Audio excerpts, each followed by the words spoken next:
BJP ദേശീയ council അംഗം ചേറ്റൂർ ബാലകൃഷ്ണൻ അന്തരിച്ചു. 80 വയസ്സായിരുന്നു.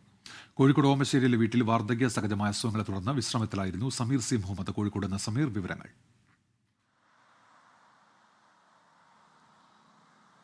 ബിജെപിയുടെ മുതിർന്ന നേതാവ് ചേറ്റൂർ ബാലകൃഷ്ണൻ ഇന്ന് പുലർച്ചെയാണ് അന്തരിച്ചത്. ഹൃദയസ്തംഭനത്തെ തുടർന്നായിരുന്നു വിയോഗം. 80 വയസ്സായിരുന്നു. വാർദ്ധക്യ സഹജമായ അസുഖങ്ങളെ തുടർന്ന് അദ്ദേഹം വിശ്രമത്തിലായിരുന്നു. കോഴിക്കോട് ഓമശ്ശേരിയിലെ വീട്ടിൽ വെച്ചാണ് അദ്ദേഹത്തിന്റെ വിയോഗം ഉണ്ടായിരിക്കുന്നത്. ഇന്ന് പുലർച്ചെയാണ് അദ്ദേഹത്തിന്റെ വിയോഗം ഉണ്ടായിരിക്കുന്നത്. വിവിധ കാലഘട്ടങ്ങളിലായി അദ്ദേഹം ബിജെപിയുടെ നേതൃത്വം വഹിച്ചിട്ടുണ്ട്. ജില്ലാ പ്രസിഡന്റ് ഉൾപ്പെടെ, അതുപോലെ തന്നെ സംസ്ഥാന ഉപാധ്യക്ഷൻ ഉൾപ്പെടെയുള്ള പദവികൾ അദ്ദേഹം വഹിച്ചിട്ടുണ്ട്. ജനസംഘം കാലഘട്ടം മുതലാണ് അദ്ദേഹം രാഷ്ട്രീയത്തിലേക്ക് സജീവമാകുന്നത്. പിന്നീട് വിവിധ കാലങ്ങളിലായിക്കൊണ്ട് ജനപ്രതിനിധി ഉൾപ്പെടെ ആയിട്ട് അദ്ദേഹം തിരഞ്ഞെടുക്കപ്പെട്ടിട്ടുണ്ട്.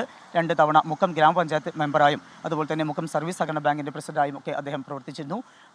ഇന്ന് പുലർച്ചയോടു കൂടിയാണ് അദ്ദേഹത്തിൻ്റെ വിയോഗം ഉണ്ടായിരിക്കുന്നത്.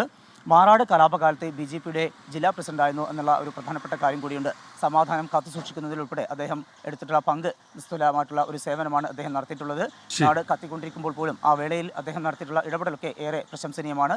ഇന്ന് വൈകിട്ട് വീട്ടുവളപ്പിലാണ് സംസ്കാരം നടക്കുക. ക്രിസ്റ്റീന, ഉന്മേഷ്. സമീർ സി മുഹമ്മദാണ് കോഴിക്കോട് നിന്ന് വിവരങ്ങൾ നൽകി. ലോകത്തെവിടെയായാലും ഏത് സമയത്തും 24 വാർത്തകളും ഓഗ്മെന്റഡ് റിയാലിറ്റി പാക്കേജുകളും എക്സ്പ്ലെയിനറുകളും വിശദമായി കാണാൻ ഞങ്ങളുടെ യൂട്യൂബ് ചാനൽ നിങ്ങൾക്ക് സബ്സ്ക്രൈബ് ചെയ്യാം.